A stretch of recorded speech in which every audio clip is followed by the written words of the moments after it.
Buenas tardes, Abuela Tlazoltiani Jessica Zamarripa here. Yali, everybody. Manuel Zamarripa. I am the daughter of Jesse Zamora Aguirre, Maria Teresa Maldonado Montelongo Ochoa, and I'm the mother of Graciela Elena, Jesse Lino Yaumiki, and Joaquin Martin Tlawitzmasa, hopefully coming in a good way. And I am the son of Rachel Luna and Martin Zamarripa, and the father of Graciela Elena, Jesse Yaumiki, Joaquin Tavis Masat, and the dualidad of Abuela Tlazoltiani, and also hoping to come to you all today in a good way. We are the co-founders of the Institute of Chicana, Chicanx, Chicano Psychology and Community Wellness. Dr. Zamarripa is a Chicano psychologist, and I am an elder moon dancer coming from the Danza de la Luna Huitzimesli. Umeteo, we decided to start having conversations around different topics that our communities have spoke about, been curious about as things come up. Psychology includes who we are as a people, right? It's not just mental health, although it includes mental health, right, but who we are as a people and our connections to our culture. What are our roots? Where have we been? Who are our ancestors? Where are we going as a people? Yeah, absolutely. And our relationship to other peoples in good ways, right? How do we come in good ways to be in community with each other and walk together in good ways? So we decided to have our first conversation be about sacred energies, sacred knowledges, wisdoms. Since I am a sacerdotista, I am a keeper of those ways. And Manuel Tonalawat is a hombre de fuego, so he's a keeper of the ways as well. And there's a lot of questions right now about how to share information that is not just information that is living. Because now that I always call it the gran despierta, we've all woken up, right? To bring our full selves to this world right now the way it is, the harms that have happened to our Madrecita Tierra and to her blood, right, which is the water, and to each other as living beings, right? That's plants, animals, ourselves, humans. And so because of that, more information, more of our ancestral wisdoms have come out and start to become part of a lot of different conversations. People who walk what some people call the Red Road, first peoples on this continent, Turtle Island, and we, as would have been called Mexicans, Mexican Americans, Raza, we are first peoples on this continent. And so a lot of our ancestral ways have come out, but there's been a lot of confusion about what's okay to share, how to share it, what's your relationship to these ways, to these things that you're sharing. So we thought we would have a conversation about that. Yeah, I think, yeah, as you said, more and more people are talking about and connecting, and that's what we want is people to connect and reconnect to the ways of our ancestors, the ways that have been passed down, that continue to be passed down in many communities all across what is called Latin America today.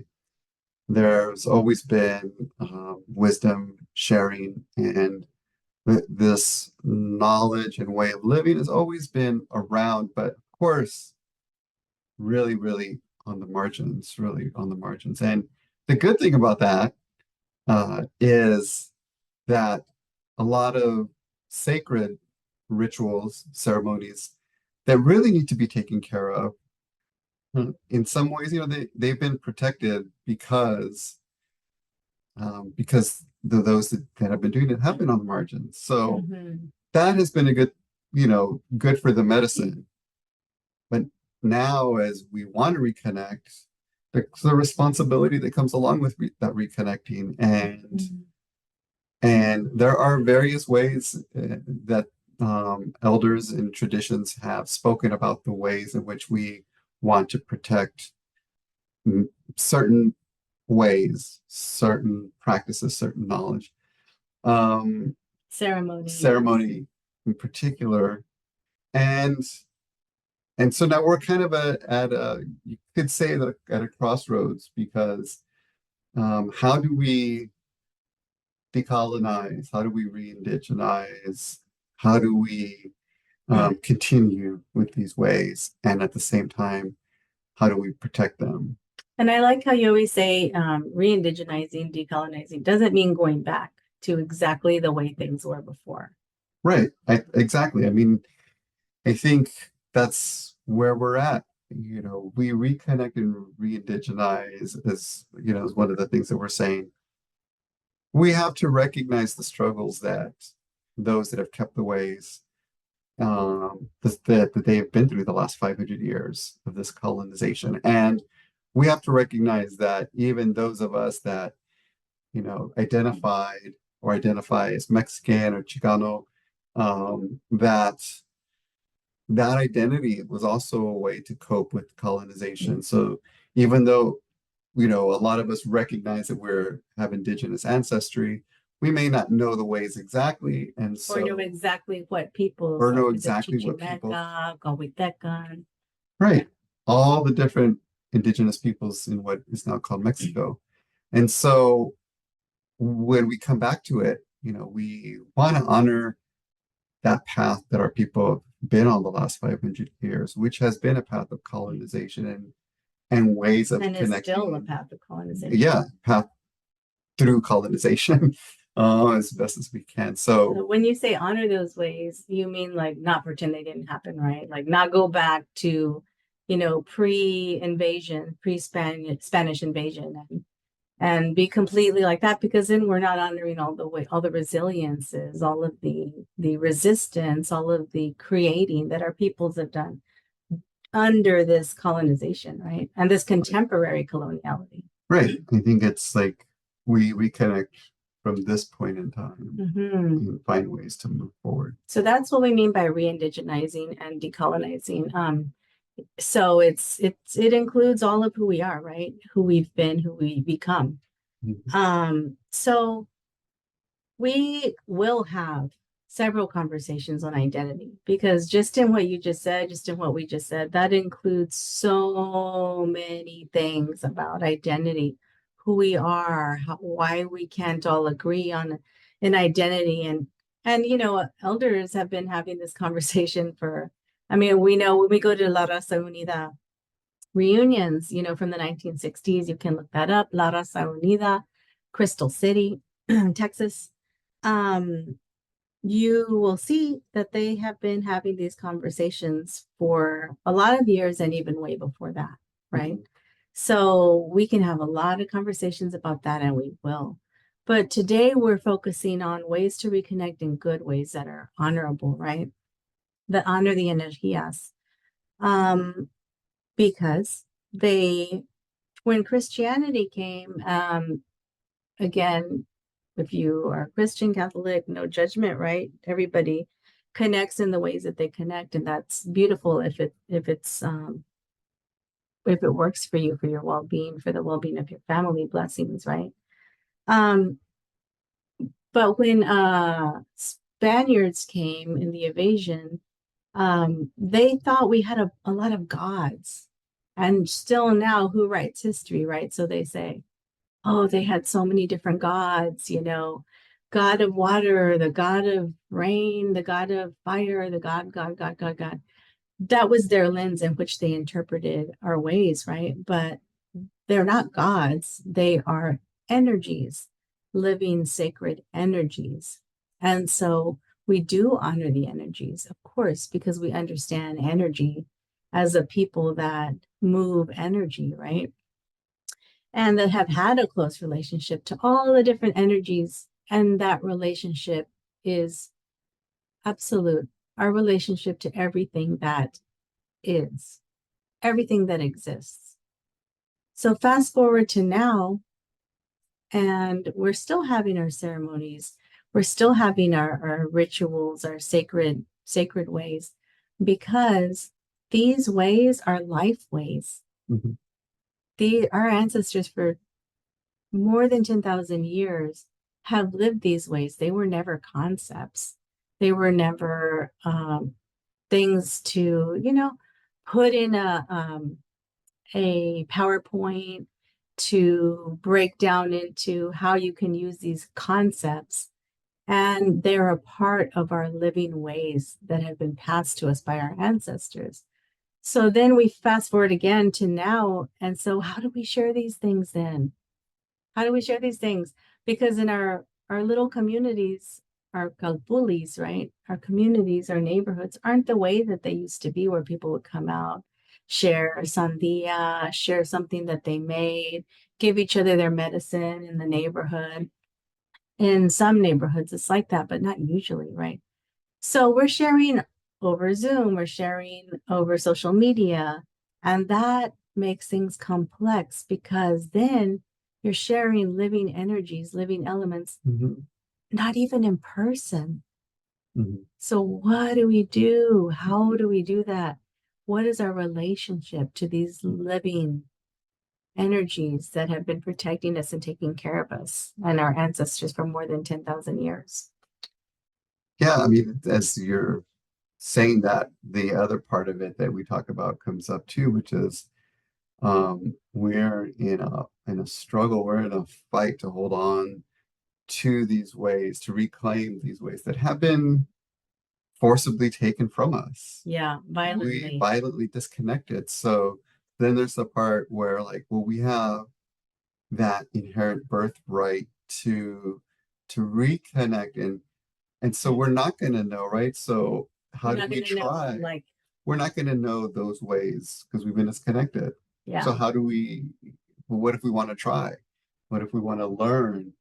Right, it's going to be awkward. We're not going to know what we're doing. We're not going to know. Right. I mean, a lot of people don't have ceremony of our ancestral ways, so but they still want to reconnect. Right. And that's where things can get a little bit well, we need guidance, right? We need to be careful. And then comes in a lot of fears, a lot of harms, a lot of judgments. Then there's the word like gatekeeping. Oh, well, who says you can decide, people are gatekeeping. And then there's the other side of the elders who have kept these oral traditions, passed them down, of the ceremonies that have been lived, literally blood, sweat, tears, big sacrifices that we've had to make in many, many ceremonies, and that have happened all the way down the line, that are saying, y'all are co-opting the ways, y'all are selling out. I'm not talking about us in particular, but everybody, right? Y'all are just selling out. Y'all are selling sacred information, So it gets complicated because there's people going, well, how do I reconnect if this is my birthright, And then there's other people going, hold on, do it carefully. Yeah. Do it in a right relationship. Right. And I can, probably what I sense is that those that, are being accused of gatekeeping, I guess, because it comes off as an accusation sometimes, right? Yeah, it is, yeah. They're like, you can call it what you want, but we're protecting. I mean, and so that is always that crossroads. Yeah, let's talk about gatekeeping, what is perceived as or called gatekeeping, and then we can talk about the other side of like protecting, right? Yeah. So gatekeeping, well, and again, this is our perspectives, our lived experiences, because so many times, we've heard so many people, good, well-meaning people that love that they reconnected, they maybe took many classes and then now they just want to share it, right? They want to, okay, well, how do we fit these energies into mental health models? And, that's a great thing. That's a beautiful thing. But if you don't live those life ways, and if you just learn them in your mind and you have an intellectual understanding and you want to share, well, aguas, be careful, because you don't have a knowing. Maybe yes, your ancestral knowing, your DNA has a knowing, your genetic memory has a knowing, right? Your mind, body, and spirit. But you don't live in those ways and have that knowing. So this is where let's talk about, okay, what is gatekeeping? I think gatekeeping has a negative connotation when it's used that way because people designated or self-designate who can come in and who can't, right? So I think that's why it's so divisive because in that deciding, in that concept of gatekeeping, there is an inherent, judgment. Like I am judging your worthiness, or I am judging your ability or your level. Like you can come in and you can't. And um, so you have people that are kind of in that gatekeeping realm. I think that some people may say, well, you're not seeing everything all the time, or we're trusting you to make this gatekeeping decision based not just on you, but on everything you've learned and making a global assessment of what seems to be okay and not okay. But we don't always know. And I think some people have been harmed because when you're in that position, it's a really powerful You're position. talking about the position that is Of the called the gatekeep- gatekeeper. Yeah, Oh. because that person can sometimes act just on their own personal perspective or bias, and sometimes not ill intentioned, but sometimes they may have other reasons, and there's no once you're given that authority, that's why with that, as we all know, like with that kind of powers, there's you have a responsibility to the community, right? So. Man, that Spider-Man movie, they said that like they just like own that. That's it. That sentence. And it's true. It's true. And here it is, right? Because those then protecting the ways may also be suffering from their own traumas, ancestral traumas, intergenerational traumas, personal traumas, all these things that they may cause harm, right? Yeah. So may those wanting to use these wisdoms, right? And so that's why it's complex, because everybody might cause harm. Everybody might be a good person. Right. Everybody might be well-intentioned, Right. right? So that is why these conversations are so important. And also everybody in that situation might be struggling with their ego and not even realize it because they don't have the disciplina of living this life path. And so they come with a Western Eurocentric lens of, it's mine, I can use it if I want to. And who are you? And well, you said it started at 9. Well, no, I'm going to have to go. And I really wish you would have kept to the time that you said. Western ways of thinking, which is 1000% different from the relationship with these living energies. And they would never know that because they don't live in these ways. So from their perspective and their lens, they're like, I'm sorry, I paid for all those classes. I know the names of the energies. I know what they look like. I can identify them in the codes. I know what each thing stands for. Right. And so, I have the right to use it. This is my birthright. Not even realizing the deep, deep, deep levels of healing, rebirth, decolonizing, re-indigenizing that deeply need to happen to heal your relationship with all of the energies and with yourself and with just to be in right relationship, even if you don't have a bad relationship with any of these things.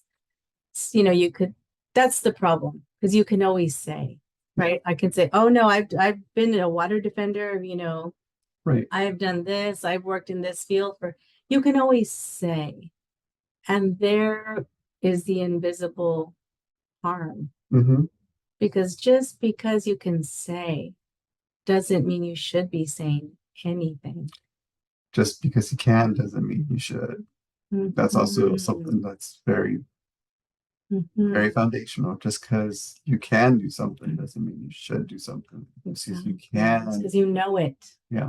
And so the should is, that's where we're at, like the quote unquote should is, um, that's what people are hopefully trying to figure out. Right.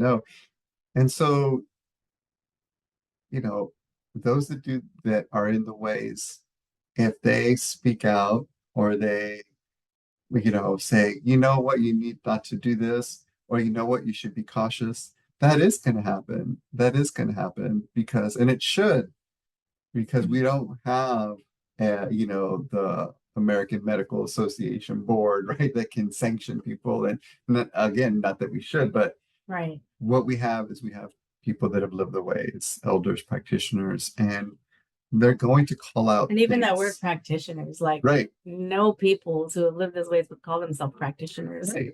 And so they're going to call out, and they should. Now, I think, again, a Western perspective sometimes is people have different personalities. So sometimes they may call out, and they may call it in a way that causes harm. They may call it in a way that's not nice. You're talking about people Elders. Elders. Yeah. Okay, yeah. And some will call things out in a, in a less harsh way, perhaps. But those are things that I think we need to, as best as we can, I think it's important to separate, because we try in the ways to listen to the message. Mm-hmm. And so even of those that are called out, maybe there are certain ways they call out that maybe weren't the best, we could say. And that's maybe a hurt that needs to be separated from the message. Now, was the message? Oh my God, that's really key. Yeah, like, okay, so they shouldn't have called me out that way. We can think, however. But if you're trying to be in right relation, you have to say, well, what were they saying? Right. Who can I consult with? And if you don't have your own elder lineage circle to consult with, then that's already something that that you need to be aware of. And right. How often are you in communication with your teachers? Yeah. Your teachers that are living in these ways. Do you live in these ways? How often are you? I mean, you can say, oh, I learned from this person, this person, this person. Well, if you went once to learn from Doña Queta, that is not being in community with your elders and your teachers, right? Or if you also went to learn from this person or from this person, that doesn't, and then you're trying to do these life ways by yourself. You know what? That's beautiful. Mhm. That's beautiful that you're trying to do these life ways by yourself. It's beautiful that you're trying to bring medicine to your family, to your children, Yep. to your dualidad. Those are all very beautiful things. And it doesn't mean you should be teaching it, right? And this is not a regañada, right? No. This is not getting after. It's a conversation. We are adding our voices to this conversation. Because it's been brought up to A us, lot. to everyone, to each other, but also to us. A lot. That's the main thing. Is that's great for you to connect with your own medicine. It is beautiful. It's wonderful. And a lot of people don't have access to elders and communities. And so I think that's where the gatekeeping thing sometimes comes in mind, because people maybe have been saying, you shouldn't do this, you shouldn't do that. You should be with community. And they're like, well, we don't have and community around. And so, but the difference that you just said was there's a big difference in trying to connect and live a certain way, and then going out and then trying to be a teacher of these ways, that you don't live in community with people who live in those ways. Right. And that is a huge, important point. We should definitely let that sit. You could love it. You could learn it. You could reconnect. I don't know why you need to teach it. Mhm. It's nothing to be taught. And the thing is, if you don't live in these ceremonial ways in community, in a community that lives in ceremony, that knows, what is the energy of today? Okay, well, what do we do during an eclipse? Okay, well, let's have the mascal, swelaj, all these celebrating the phases of the moon in conjunction with how we plant. This is time to plant this. What's going on in the cosmos? Okay, well, this is what the messages are according to the codices and according to those elders who have been studying them for thousands of years. And when celebrating our families, oh, this child has reached the age of 13. Okay, it's time for this ceremony. This child has reached this person has reached this age. It's time for this ceremony. If you don't live that way, you're not going to know what you don't know. You're not going to know what you don't know. That's the thing. Because we are all raised in this country with very Western ways, which we will talk about individualism and collectivism, which we talk about all the time, right? Yeah. And talking about these individualistic ways like my right, you know, as opposed to my responsibility to community. Right. Just all these ways of thinking that we are unaware of because we don't live in these ways. That is not an accusation. This is the country we were raised in. This is, you know, how a lot of us were raised. So you won't know when somebody is coming to tell you in a good way. You're going to be offended. You're going to be like, who do you think you are to tell me? And you're going to take it as if it's a hit on your right to connect to your identity. And that is not what it is. It is not a hit to your right to connect to your identity. Of course, you have the right to connect to your identity. And it's a healing thing to do so. And speaking of gatekeeping as a judgment, the other side of the gatekeeping is the protecting of these sacred things, these sacred wisdoms, these sacred knowings, these sacred living beings that we didn't even have the right to have ceremony on this land that is called the United States. Until 1978, it was illegal to practice our ceremonies on this land. And we had to protect these ways so carefully that they could live. But then when they become marketable, everybody wants them, wants to know them, starts charging to know them. It is not okay, and starts putting them into concepts. It is not okay because these are not concepts. And every time we talk about them in our workshops, we're very careful to say, I hesitate to even bring them up in this way because these are life ways. They're not concepts. They're alive. We have to give offerings to them. We have to be in good relationship with them. Right. Yeah. I think one of the things that you were saying is the difference in the society between how people see their individual rights versus their responsibilities, responsibilities. And I think that is a core, value difference. Not that people don't understand community responsibilities in this country, but definitely we are much more, it's much more ingrained in us to value individual rights. Like that's my right.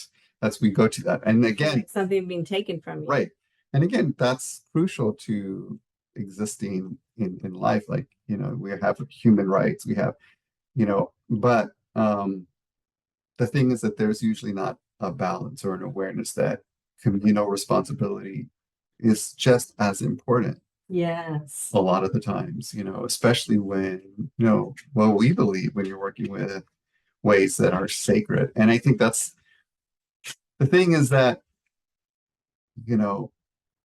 there's definitely energy exchange. And in this world, monetary exchange is important. It's the way we live. But we also see the degree to which some people, and again, people that may not be ill-intentioned, some people, maybe they do get in a game because they want to go with the trend. But some people, they're maybe worried about their livelihood. Maybe they see this as something they really love and they're connected with, and they mainly share to make profit. And that I think is incongruent. Again, it doesn't mean we don't need money. Right. And it doesn't mean that, some people may really believe it. Of course, I'm going to make a profit. That is how this works. Right. And so, and I'm careful, right. I just let it go. And so like when it comes to, not that you can't make a profit, like a living, but I mean, what I'm saying is mainly for like, people are raking in a lot of money sometimes and not being it seems like not being careful, Mm-hmm. and Or I in right think, or right relationship with relationship, what is truly the way they live. and sometimes promoting like not just like not to teach, but promoting oneself as an expert, promoting oneself as like a master teacher, or um, and combining like ritual and ceremony with wisdoms.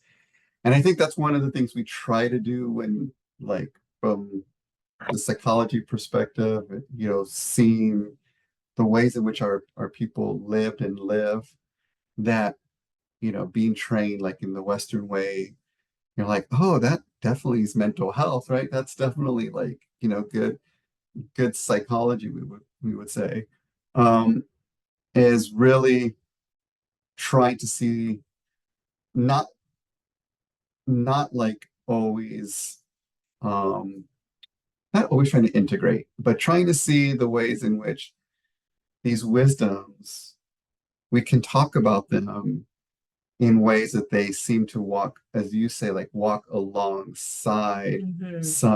some good concepts in Western psychology. Western psychology Right. concepts. Right. Yeah. And we can That's a talk good about that. thing. And I think for us and for me, when we just like, we can talk about all of these other pieces that we were talking about, but a basic underlying, maybe invisible piece is that for our kids and for our community, that when we talk about wellness and well-being and mental health, that they know that their people have had similar ways of living. Yes. And so that way, when we teach them, there's that subtle thing that the only way to learn about mental health and psychology comes from this Western way. And it's not a bad thing when we learn new things, but our community is always given the message that in order to be better and healthier, we have to learn these certain ways. These white Ways. Eurocentric And they ways of turn mental out to health. be white Eurocentric ways, Right. right, of Western Which psychology. can be Which can be good, harmful but or can be helpful. right. But Yeah. what do our kids, what can they say comes from their own people? And Right. So it's this is part. important Yeah, it's important to know our these people. ancestral ways. Yeah. Yeah.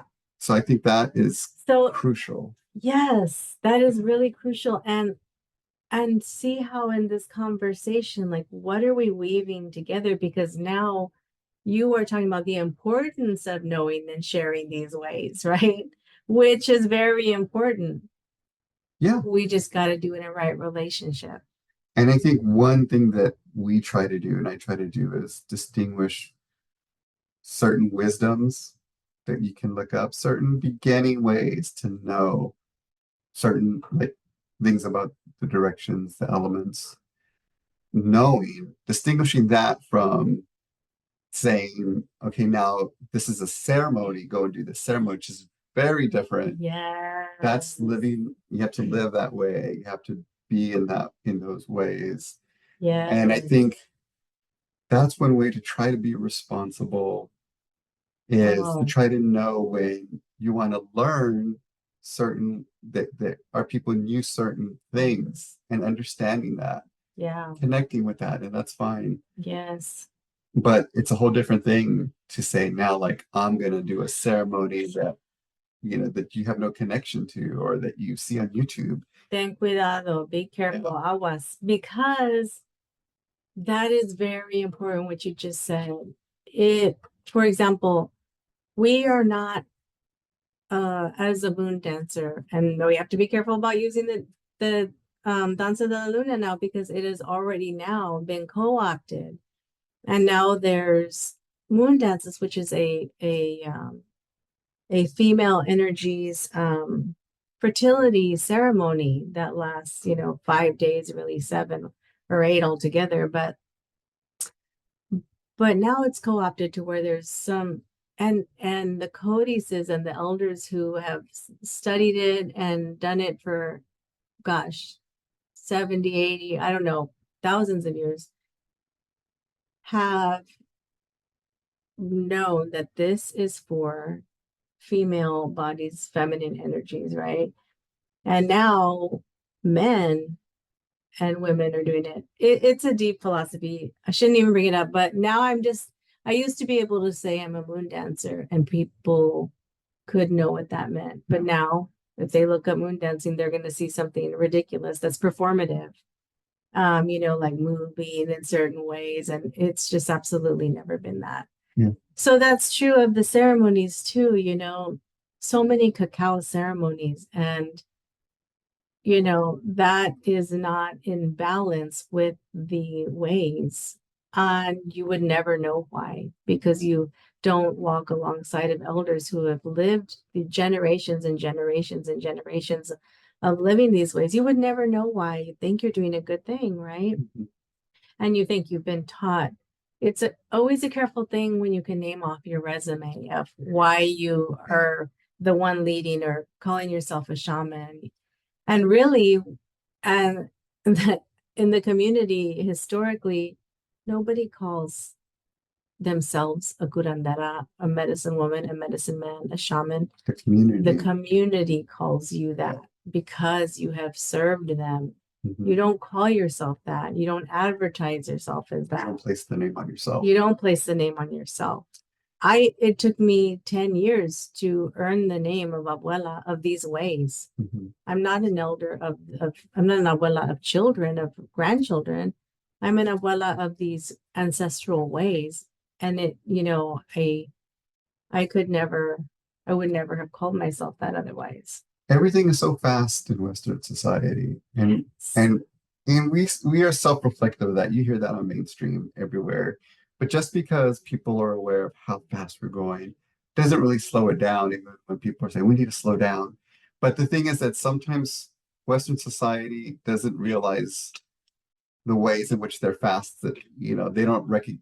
They're so fast that they don't recognize certain things that are still fast. So, like cacao ceremonies, I'm sure some people are doing them very much in right relationship. And Mm-hmm. I think some people may not be, and some people aren't.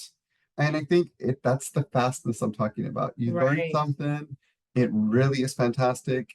It changes your life. You feel super connected to it. Know the way, the steps, and then you want to share it and you put it out there. And so that makes sense in a particular worldview. Yes, it does. So it's not a direct accusation. This is also a call to consider that may not be, and a lot of times isn't, the intended ways. And people may find one or two elders to say, yes, go ahead, go spread the word.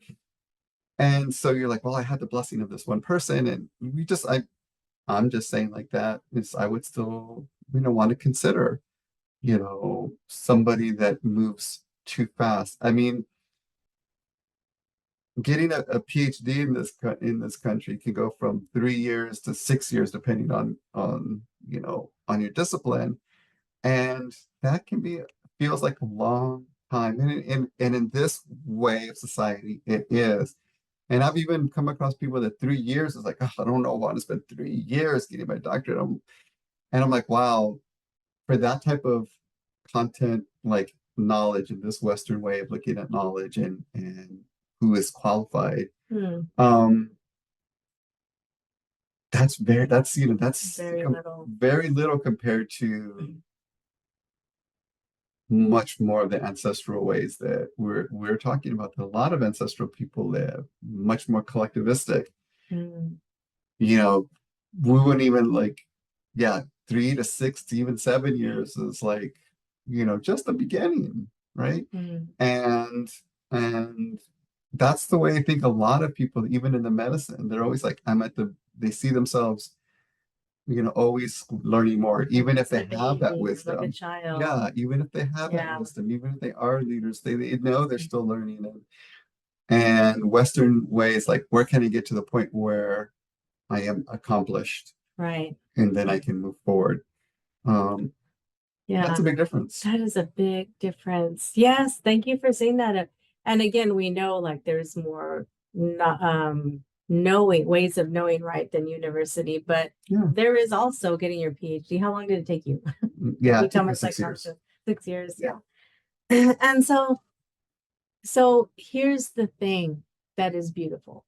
Even people who have been on the red road with these ancestral wisdoms for a long time, living, walking with their elders, with the teachers, but aren't of those peoples. For example, I know, and this is a really good example of a white Latina, white meaning she was from, let's see, it's Argentina or Colombia. And in that country, she knows she's white there, right? She is not of the native peoples. And her group of peoples are the powerful, dominant group there. So she recognizes that she's white Latina and she has been on this pathway in ceremonies for 15 years, like right alongside. We've had so many ceremonies and was starting to incorporate all these things. Oh, let me put in, Indian medicines, yoga and, breath work. And let me put in, not that breath work is, there's a lot of similarities in ancestral medicines, right? But like all these different cultures of their medicines, plus our Anahuac medicines from this land. And she was just mixing them all together. And as she went along and making a lot of money, right, giving ceremonies to big groups of people who loved it and were feeling healing and, community, all good things. And as she went along, she realized, you know what? The more she learned, she said, I'm going to start naming my relationship. I am not a people of these lands, and I'm going to start. I'm not a native peoples of this land. This is not my medicine, and I will use this only with permission. And the things she did not have permission to, she stopped doing. And that is something we always teach. Name your relationship to the medicine you're using. If I'm going to use African medicine or Yoruba medicine, because there's so many different kinds of medicines in a land, right? If I'm going to use, say, Yoruba medicine, I'm not going to say, oh, yeah, here, I know, I learned how to do this. I have the credentials. I've been doing this for 10 years. Blah, blah, blah. No, I'm going to name my relationship. I am an Anahuac native woman from these lands, from the Anahuac civilization. And I am humbly using this other people's medicine that is not mine with permission from so-and-so, so-and-so, so-and-so. There's nothing wrong with that. If you're going to use other people's medicine, use it in good ways, in good relationship, with permission and with offering. And so we teach that all the time. Name your relationship to the medicine. It is not mine. I love it. I feel very close to this medicine. It has saved my life. And this is my relationship to it. Mm-hmm. Name it.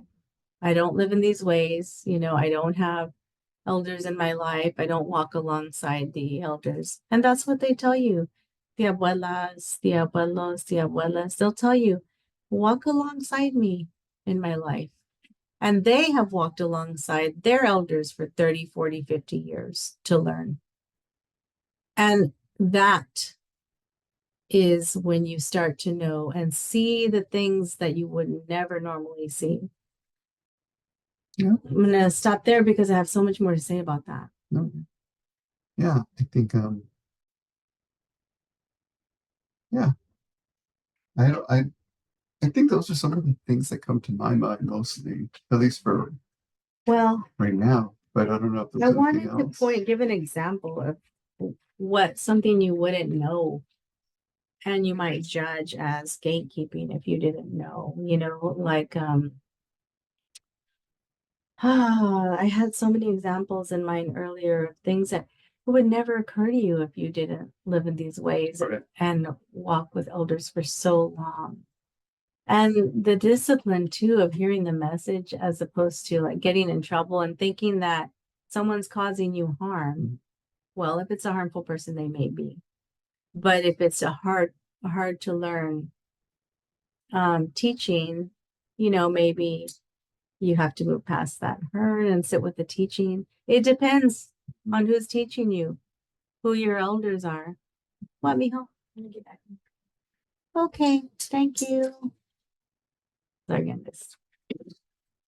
So it truly is complex, this topic, and we have barely scratched the surface in conversation about it. And many times opposite things are true. And the messages are complex. For example, someone might say, oh, well, I have walked on this road alongside teachers for 15, 20 years, you know. It doesn't necessarily mean that you have the right to teach it.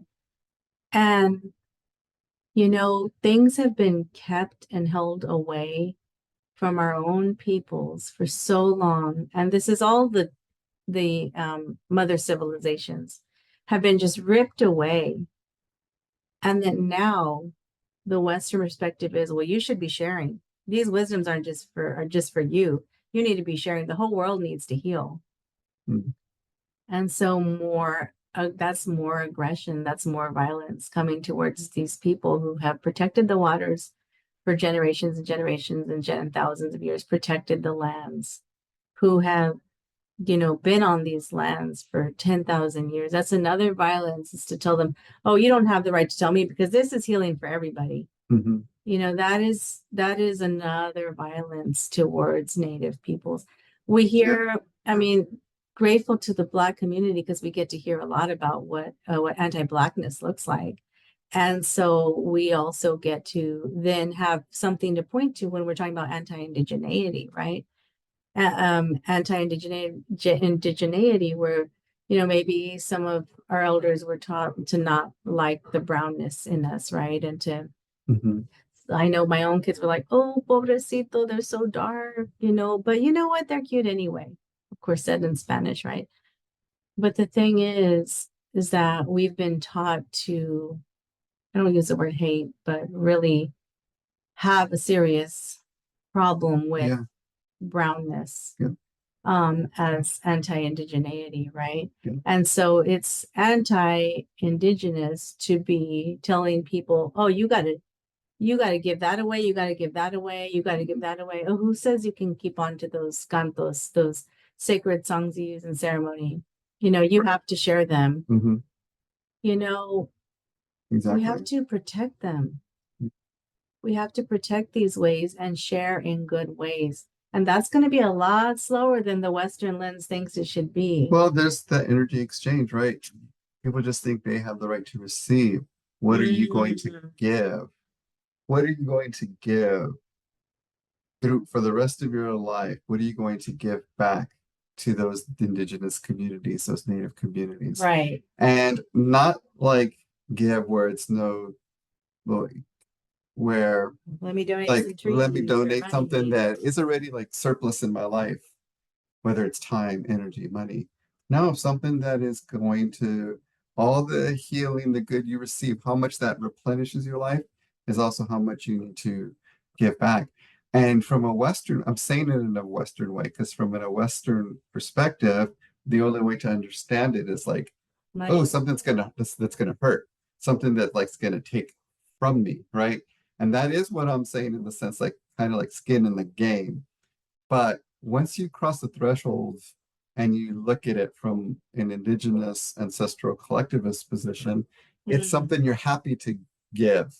You know, it's something that, of course, is something that takes effort, but you don't see it as necessarily taken from you because you know the cycle is that you're also receiving. So you see the proportionality and you see it as the right relationship way of conducting. You would never want to receive something that you don't also give something back in exchange. Right? And that's to the energies, right? Yeah. Like, you know, we've heard a lot like, well, you don't show up for the ceremony on time and have your gargle of fire that you were supposed to carry for this entire ceremony, which is 12 hours in the heat or in the rain, keeping that fire going, energetically holding fire for all those people. You're not gonna do that. Well, it's no problem with me. You made your commitment to the energies. Right. So what is your commitment to the energies? If you're going to be using them as concepts, first of all, don't do that. You know, and we do want to teach and reconnect our peoples to these powerful ways, right? We work a lot of the Institute of Chicana, psychology and community wellness works a lot in the community. We work with adolescents that are really struggling, like some touched by gang violence, lots of generational poverty, and we're teaching them these concepts. I said concepts. We're teaching them these ancestral ways, right? And so, well, what about what I'm saying? Why am I teaching these kids who don't live in these ancestral ways? Right. But I, as an elder of these ways, them being children, I give to the energies. I meet my responsibilities to the energies, to all that is in harmony. And that is a painful path to walk. And it's a beautiful path, and it's worthy. And if I was not of these peoples that I am of, and I still walked all the ways, all the sacrifice, I would still, and we know people who have walked these ways, stood side by side with you, protecting the fire all day, all night, in the rain, in the freezing temperatures, to protect the women in ceremony, right? And are not from this land's Anahuac civilization, and are still humble and still respectful of how you want me to do it. How do you want me to do it? I'm going to do things your way. They follow the ways that we set. And guess what? If we go to their ceremonies, we're going to follow their ways. However you want me to do it. I'm here to serve. I'm at your orders. A sus órdenes aquí para servir. Tell me how you do it, and what you say, we will do that. Why? Because we have the discipline. We have come up in these ways. We know that it's not ours to take and to share. I'm not going to go teach other people's ceremonies just because I know them. Right. It's not my place. Right. And even if there are our own ceremonies and I don't know them, I'm not going to teach them. Right. Absolutely. And I know that we probably raised more questions than answered, but yeah, it's because, again, this is not, a Western conversation in the sense that, like, we're not gonna really have one kind of conversation like this and answer all the questions, or maybe even one. But I think it's important. We cause more. And maybe it's more confusing. Like, okay, so I can't teach anything. I was just going to gather with friends and like, well, maybe that's different. You gathering with friends, exploring things together is different than, again, like not self-imposing, but like self-titling, as an expert, as a teacher, and leading communities and in healing ways. That's, there's definitely a shift when somebody's kind of like promoting themselves in one way, and people or a group of people that want to just meet and learn and are always open to knowing that they don't know everything, that they want to walk in right steps and slow steps, but still wanting to learn and connect, and learn, which is like we have to remember, like that's one way, like through the mind, but that's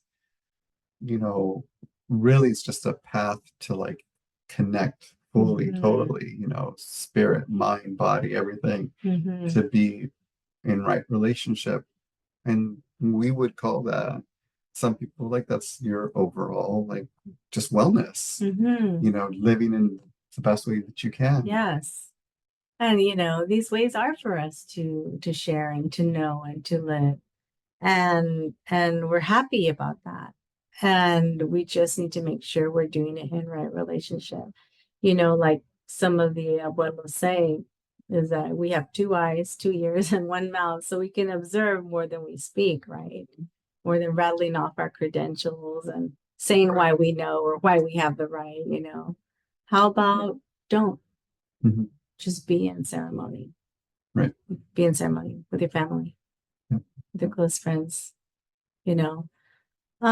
So I think one thing that I guess I want to leave the conversation with is to not so much to question. I'll think about it while you leave your last thoughts.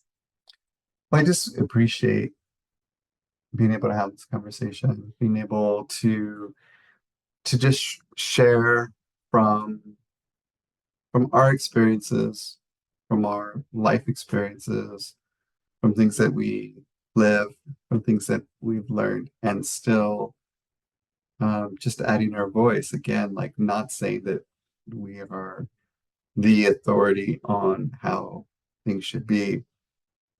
You don't have to. Again, that's a very Western kind of individualistic way. Like you weigh in on something only if you are seen as an authority, and that has its place. I mean, there's nothing wrong with, experts in the field coming together and really, maybe having different points of view and learning from each other and debating. And that's, engaging, but it's just different. And so, again, so we're not here coming from that lens, like, just because we've had certain experiences, we're putting our voice in as kind of like the one and only experts. Right.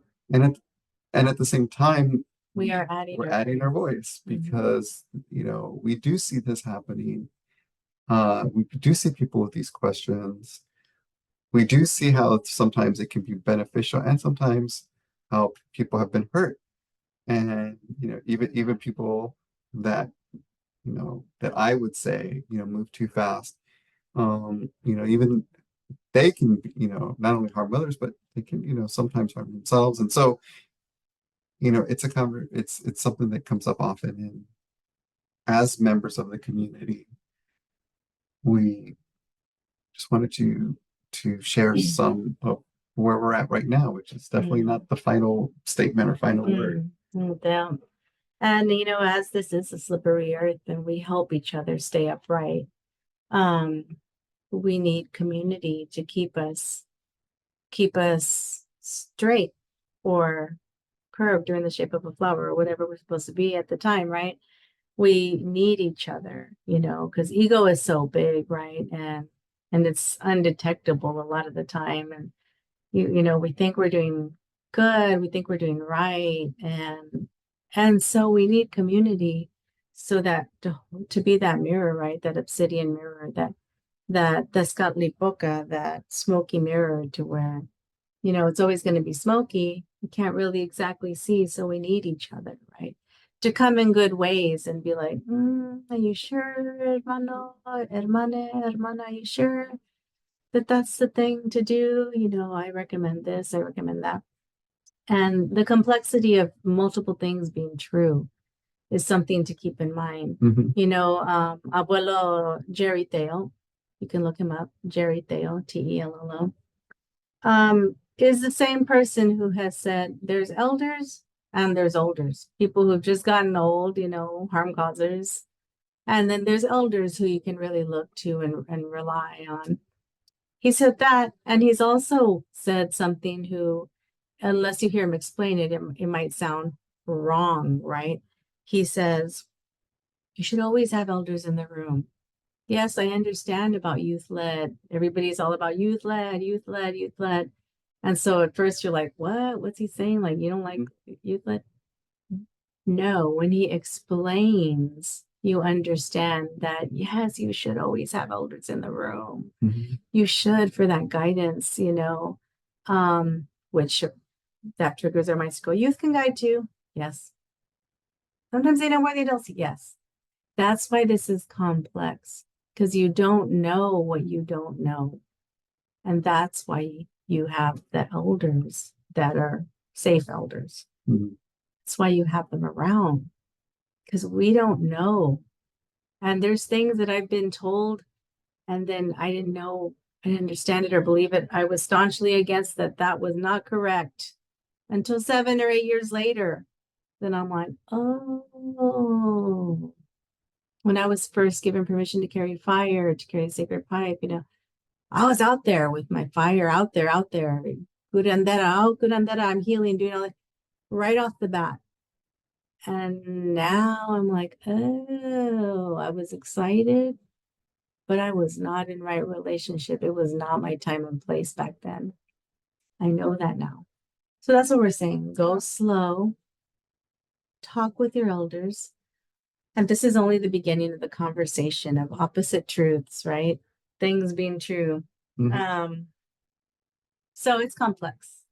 I think I want to leave with that and with the gratitude. Gratitude for having spent this time together. Gratitude for allowing us to share our palabra, our word, our truth from our lived experiences, and for sitting with us for this time as we ponder, as we try and figure out in this 2024, how we share and come to these energías and elementos sagrados, abuelos sagrados, ancestros sagrados in good ways and in right relationship and in energy exchange. And we wanted to say grateful for you. Thank you. If you have questions, follow-up comments, we are the Institute of Chicana Psychology and Community Wellness.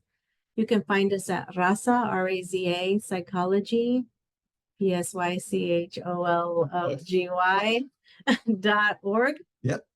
RazaPsychology.org. With the cholo and psychology. Yeah, that's right.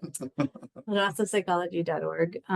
Or on Instagram at Chican Psych with an X, XICAPSYCH. I'm saying that so you can ask follow-up questions, give comments. We've never shied away from like, what's wrong with you? Y'all are completely wrong. Right. Because that's how we start having that's how we can have more conversation, right? Is to be able to hear our palabras, right? Absolutely. So I'm grateful for you. Hope you've come in a good way. Tlazokamati.